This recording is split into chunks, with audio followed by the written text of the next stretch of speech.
Sound off for Chesterfield. Chesterfield is best for you.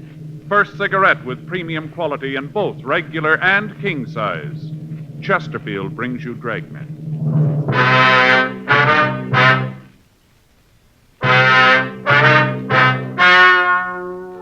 Ladies and gentlemen, the story you're about to hear is true. The names have been changed to protect the innocent.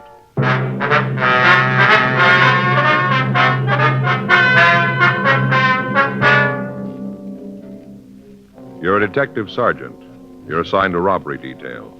Somewhere in your city, a man is endangering the lives of your fellow officers.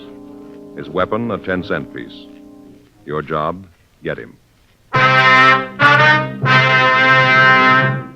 Years ahead of them all. Chesterfield is years ahead of them all. The quality contrast between Chesterfield and other leading brands is a revealing story. Recent chemical analyses give an index of good quality for the country's 6 leading cigarette brands. The index of good quality table, which is a ratio of high sugar to low nicotine, shows Chesterfield quality highest. Chesterfield quality highest. 15% higher than its nearest competitor. Chesterfield quality highest. 31% higher than the average of the 5 other leading brands. Yes, Chesterfield is first, with premium quality in both regular and king size. Don't you want to try a cigarette with a record like this? Chesterfield.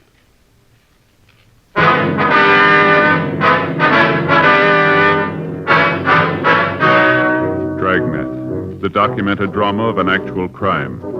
For the next 30 minutes, in cooperation with the Los Angeles Police Department, you will travel step by step on the side of the law through an actual case transcribed from official police files. From beginning to end, from crime to punishment, Dragnet is the story of your police force in action.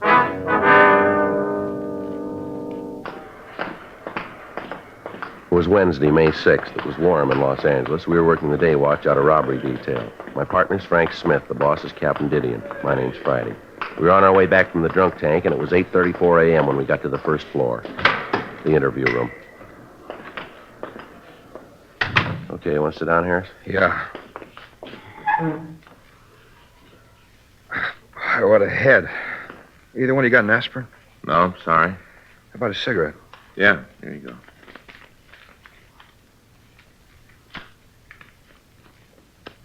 Here, I'll get that for you. Yeah, thanks. Thanks. Boy, what a head. Feels like I'll fall off and roll around on the floor. Yeah? Last time I got this tank was in the South Pacific. Natives brewed up some stuff. Tasted like torpedo juice. Took me 3 days to get over that. Hey, what am I in here for? You don't remember? No, not good. A lot of fog. Seems like the last thing I remember is a lot of sirens, fire engines, cops, a lot of noise. After that, there's a big nothing. What'd I do? Well, he called the police department, told them an officer had been shot trying to stop a holdup. Then he called the fire department, told them the Times building was on fire. You're kidding. No, he's not. Well, I really got it this time, haven't I? Yes, sir, you got yourself a problem. Why'd you do it? Gee, I'm trying to think. Seems like the girl I was with made some remark about L.A. being a dull town. I told her she just didn't know the place. I think that's when I started calling. Hey, this in the morning papers? I don't think so. Why? I really got trouble if it is. You arrest the girl? No. Thanks for small favors. What? Either you married? Yeah, he is. Oh, he'll know what I mean. I don't think my wife would be crazy about who I was out with last night. No? Yeah. Wife thinks I was at a sales meeting. Hope she doesn't find out. Hey, where was I when you picked me up? Well, according to the arrest report, you were in a phone booth trying to have the National Guard called out. I gotta join something. This is the worst one I've ever pulled. Where do you live, Harris? Apartment over on 9th. Didn't they get that last night? No. All you tell the arresting officers was your name. I didn't give anybody any trouble, did I? I mean, I didn't start a fight, nothing like that, huh? No. You didn't cause any trouble until they got you down here. Down here. I didn't hit anybody, did I? Well, you tried, but you didn't make it. You guys are detectives, aren't you? That's right. How come they send you fellas down here? I caused that much trouble? How long you been in town, Harris? Since I got out of the service. Make it about 6 years. You said you were a salesman. Who do you work for? Coddington and Michaels. How long you been with them? Since I got out, went to work for him right after I was discharged. Ever been arrested before? No. Oh, a couple of traffic tickets, nothing serious. Hey, what's all this about anyway? Well, you guys act you're trying to prove something more than just a drunk rap. What's the pitch? Well, there's been some fellow around town who's been making calls like you made last night. He's been making a lot of them. They all been phony, but we got to send out equipment. Oh, you figure maybe it was me, huh? Looks like it might have been. We have to check it out. No, I guess I made the ones last night. You say I did, but that's it. Hey, you mind if I take another cigarette? Yeah, here. Help yourself. Thanks. Here's a match. Thanks. Thanks. No, I'm sorry. You guys got the wrong fella. No. You can check me. You'll find out you got the wrong man. Uh-huh. How come this is so important? You must get a lot of phony calls. How come this is so big? A lot of reasons make it that way. Yeah? Don't see it myself. Lots of times I see fire engines go out in false alarms. Doesn't look like it does any harm. Do you remember how many units were with you last night? No. Must have been a lot of them. Well, 15 police cars answered the officers' need help call before they could get a code 4 out on There it. were 5 units of fire department equipment there. I suppose that equipment had been needed someplace else on a real call. Yeah. See what you mean. It's not just the equipment being out of service. Every time a unit rolls on a call, there's the chance that somebody's going to get hurt. That's what you built last night. Look, I said I was sorry. There's anything more I can tell you. Any chance of me getting an aspirin around here? There's a doctor here. All he had to do was ask for it. We'll check on our way out. All right, come on, Harris. You can go back now. Yeah. Now, just a minute. What's the name of the friend you were out with last night? You gonna have to drag her into We this? got to check your story. I hate to have you do that. The story will stand. It isn't that. What is it then? I told you I was married. Yeah. This gets in the papers. I'm gonna have a bigger headache. Is that right? Yeah, my wife won't understand about last night. Yeah, that's too bad, Harris. She just won't understand, that's all. Well, how's that? Well, she's president of the neighborhood temperance club.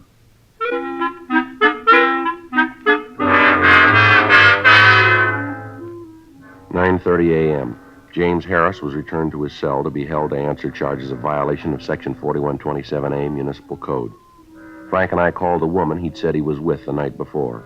She verified the story that he'd given us. Further investigation of Harris proved that he couldn't possibly have been the suspect we were looking for. We drove back to the office to talk with Captain Didion. For the past 3 weeks, both the police and fire departments had been getting a number of false calls, apparently from the same person. The officers on the complaint board told us that they had gotten so that they almost recognized the voice of the caller. They told us that it sounded like a male voice, and the caller could be middle-aged. The person had no noticeable accent or speech peculiarities. They'd tried to hold the suspect on the phone when they were certain that it was the same caller, but they'd been unable to do so. Most of the calls the suspect put through were of the emergency type. As a result, we had to send men and equipment to the reported scene, even though we might think that the call was a false one. The calls averaged 6 a week during the period that the suspect had been operating. In cooperation with the members of the fire department, Frank and I were assigned to try to apprehend the person making the calls. The operation was simple. The individual would call the board, give an address that we couldn't check out, and then describe what had happened. The address given was usually a corner, so that it was impossible for us to make verifying phone calls. In each instance, as soon as the suspect would report the disturbance, he would hang up. The operation was simple and untraceable. 11:17 a.m. We finished talking with Captain Didion and left his office. All right, Skipper. Check you later. Boy, he's in a great mood this morning, isn't Well, he? do you blame him? The way this thing's going, we're no nearer to breaking it. Yeah. Joe, it figures the guy who's doing this is going to be around to watch all the excitement. That's got to be the reason he's making the call, so he can get his kicks. Well, Well, it figures he's got to be in the crowd someplace. so, Well, let's try to get a hold of the newspaper pictures. Try to check them. Find one person who's at the scene. Might work. well, it's someplace to start, isn't it? It's a hot shot. I get it.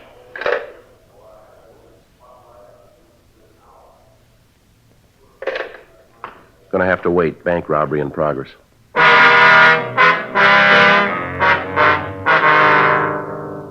11:26 a.m.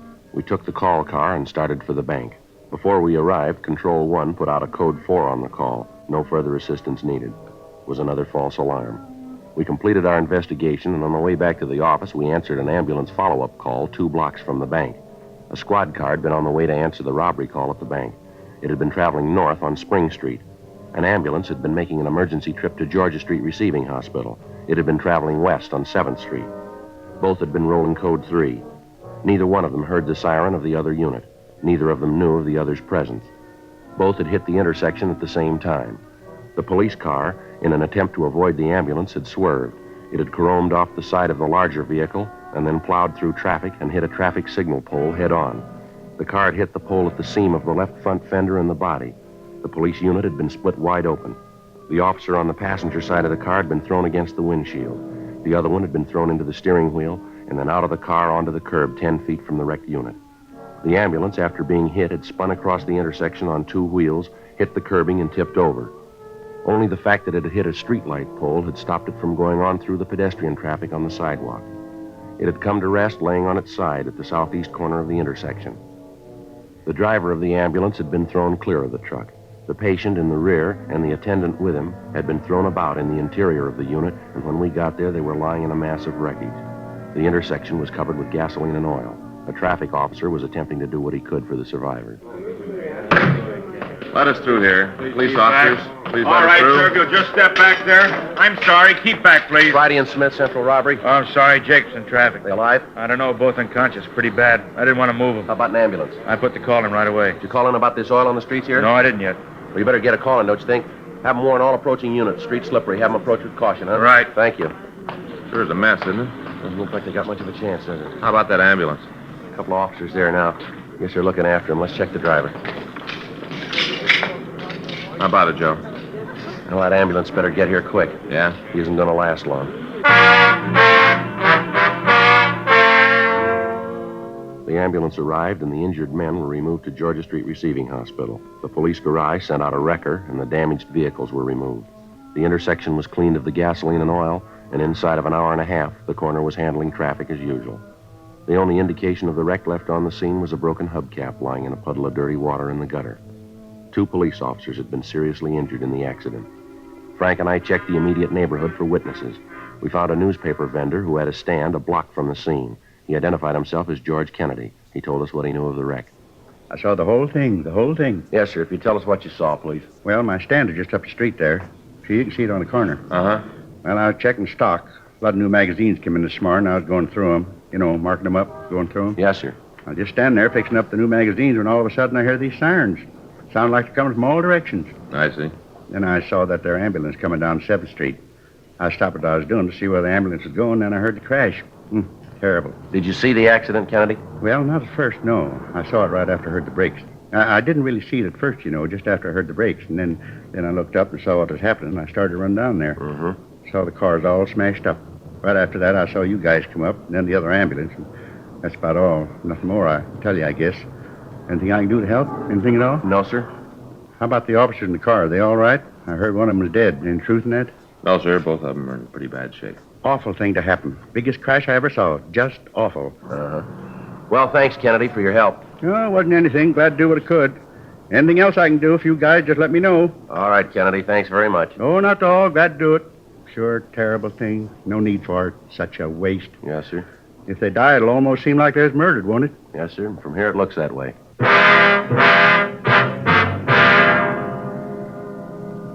Frank and I drove back to the office. We checked with the doctor at the P&F ward at Georgia Street Receiving Hospital. The doctor told us that the injured officers were still in critical condition and as yet had not regained consciousness.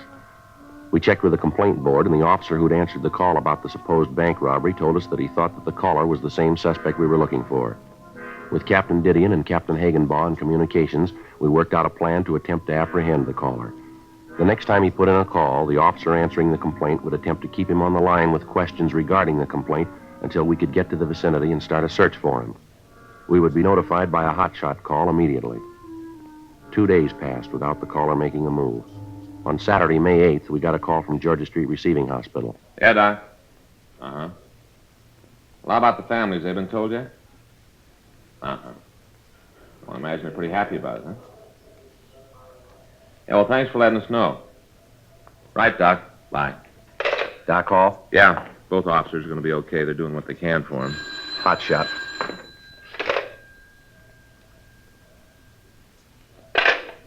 Well, maybe we can do something for him. Suspect's on the phone now.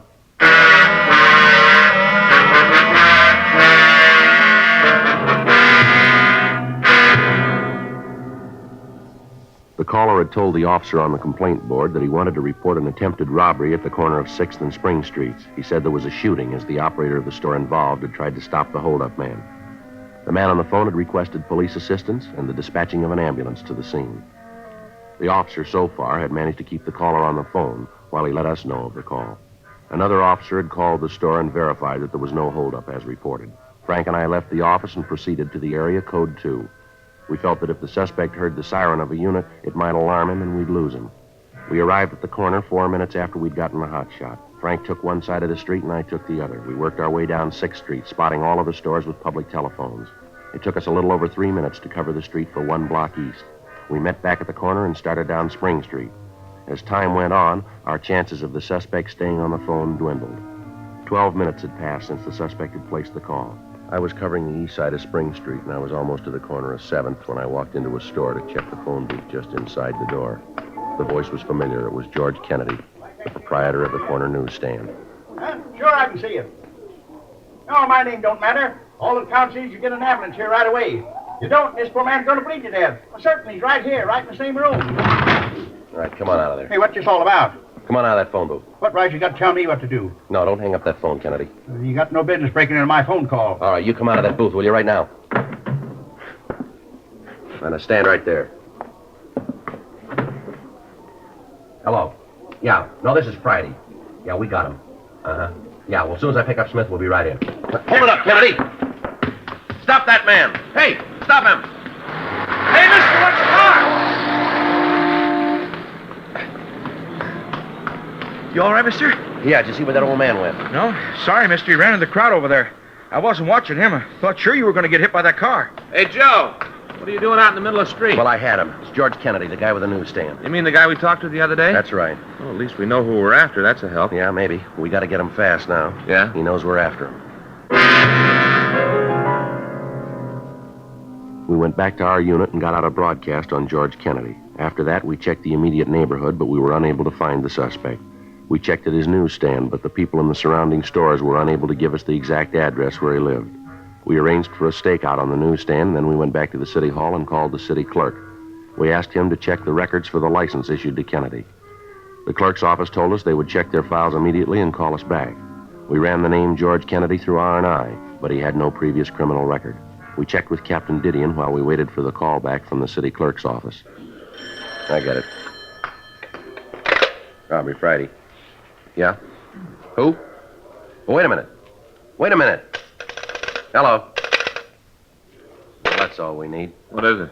That was Kennedy. Says he knows we want him, and he said we better forget all about it, that we'll never get him. Yeah? Says we might as well give up.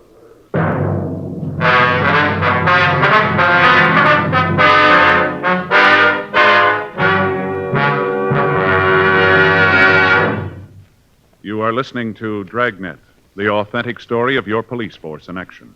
Don't you want to try a cigarette with a record like this? The first choice of young America, according to a recent survey made in 274 colleges. Chesterfield. The first cigarette with premium quality in both regular and king size. Chesterfield. The cigarette with highest quality, proven by chemical analyses to have higher quality than the 5 other leading brands. Chesterfield. And first, to give you this report. A doctor has been making thorough examinations of a group of Chesterfield smokers every 2 months for a full year. And he reports no adverse effects to the nose, throat, and sinuses from smoking Chesterfield. Try Chesterfield. Buy a carton. Much milder Chesterfield is America's best cigarette buy.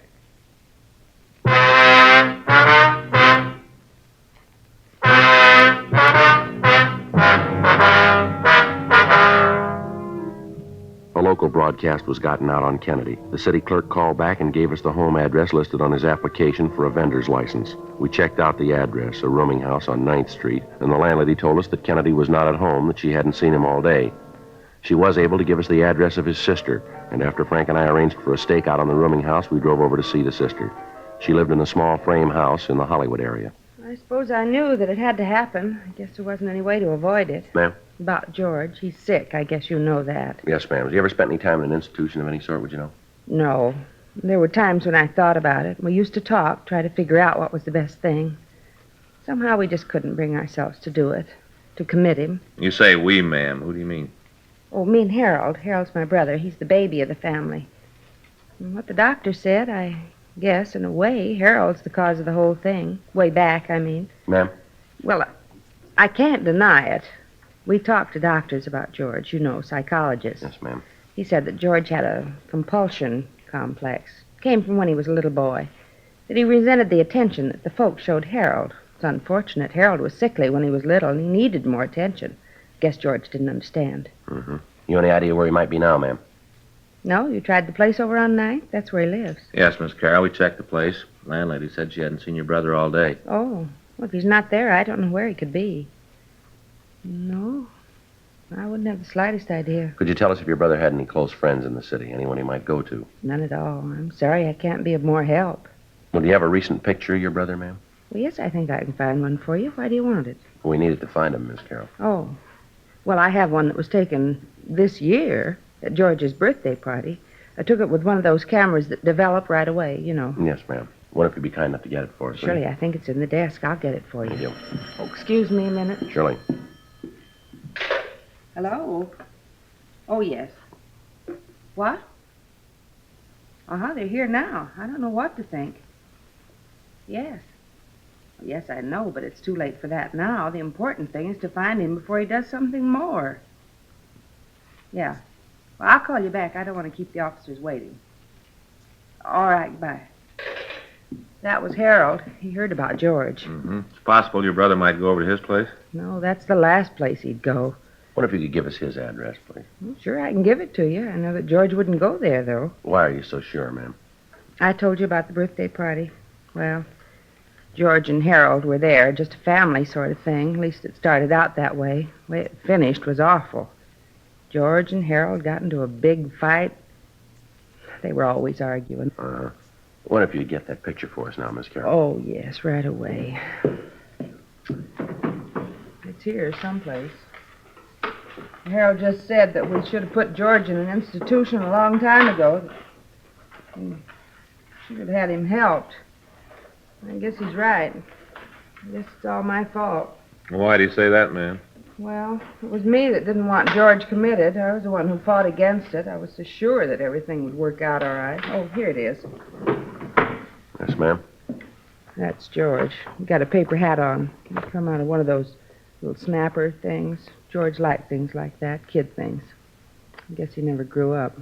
Yes, ma'am. Always lived in a dream world. Made it up himself. Thought that everybody was persecuting him, that people were after him. It's so silly it wasn't true. I'm afraid it is, ma'am. What? We're after him.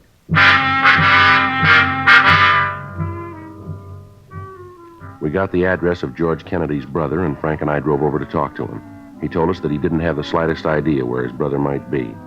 We called the office and arranged for a stakeout on homes of the sister and the brother in the event that Kennedy might try to contact them. 6:30 p.m., we met with Captain Didion and a psychiatrist from Georgia Street Receiving Hospital. Psychiatrist said that after hearing our report on Kennedy's actions, that he might have a strong compulsion complex. And as a result of events that morning, he could have a violent resentment of any type of authority. 2 days passed. We got more leads and we ran them down. They went no place. Tuesday, May 11th, 12:51 a.m. I get it. Robbery Friday. Yes, ma'am. Now, well, when was that? Yeah. All right, Miss Carroll, we'll take care of it. Yes, ma'am. Right away, thank you. It's Kennedy's sister. Says he just called her. Yeah? Said he was over by Westlake Park, that he was going to commit suicide.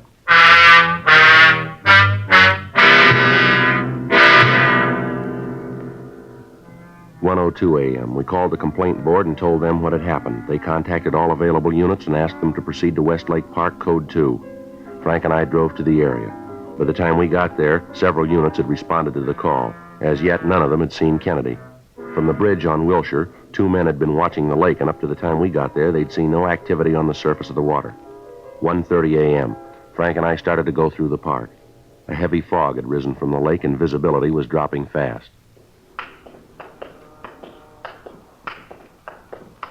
You see anything? No. Now, let's head down toward the lake, huh? Yeah. This way. Gee, it's getting cold. I should have worn a heavier coat. Hold it a minute. See him? Yeah. Just sitting there. Doesn't see us, though. All right. You take him from that side. I'll go this way. Watch it, huh? Right.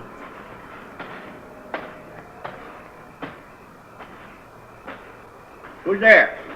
Who is it? I know you're there. Who is it? I got a gun. Now you come any closer and I'm going to shoot. I can see you, you know. I can see you. You get away from here.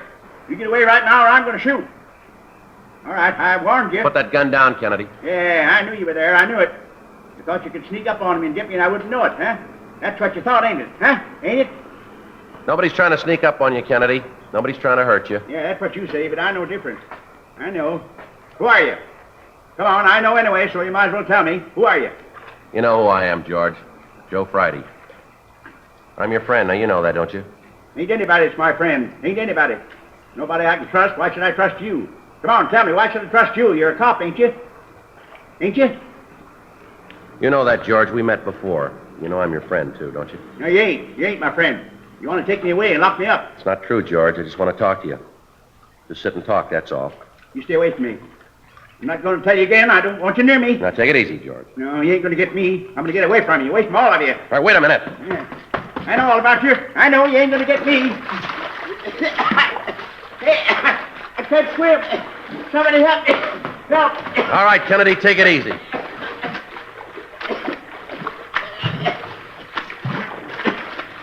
All right, come on now. You're all right. You're all right. Come on. Come on, get up here. Now, you're all right now.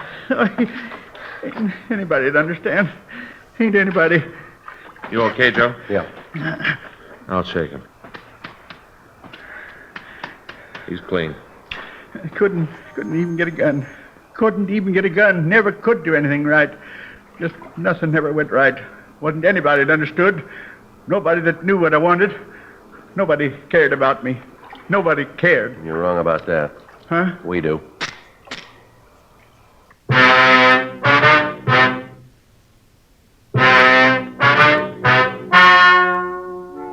The story you've just heard was true. The names were changed to protect the innocent.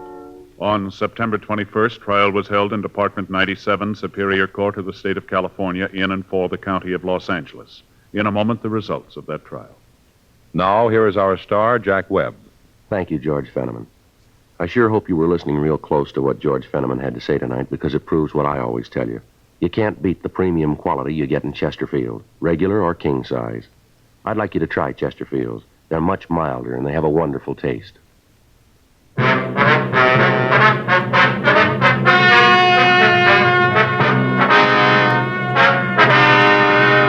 The case of George Hoyt Kennedy was referred to the city attorney. Due to the mental condition of the suspect, the case was then referred to the psychopathic detail at Georgia Street Receiving Hospital. After due process in Superior Court, the suspect was committed to a mental institution for treatment. Ladies and gentlemen, we wish to thank the editors and readers of TV Radio Mirror magazine for their awards to Dragnet, and their 6th annual award issue, now on sale at your newsstand.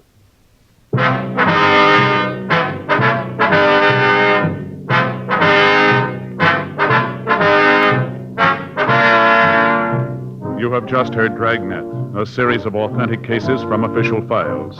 Technical advice comes from the Office of Chief of Police W.H. Parker, Los Angeles Police Department. Technical advisors, Captain Jack Donahoe, Sergeant Marty Wynn, Sergeant Vance Brasher. Heard tonight were Ben Alexander, Herb Ellis, Ralph Moody. Script by John Robinson. Music by Walter Schumann. Hal Gibney speaking. For a million laughs, tune in Chesterfield's Martin and Lewis show Tuesday on this same NBC station. And sound off for Chesterfield's. Either regular or king size, you'll find premium quality Chesterfield much milder. Chesterfield is best for you. Chesterfield has brought you Dragnet, transcribed from Los Angeles. Now, new Fatima has the tip for your lips. Fatima tips of perfect cork. King size for natural filtering.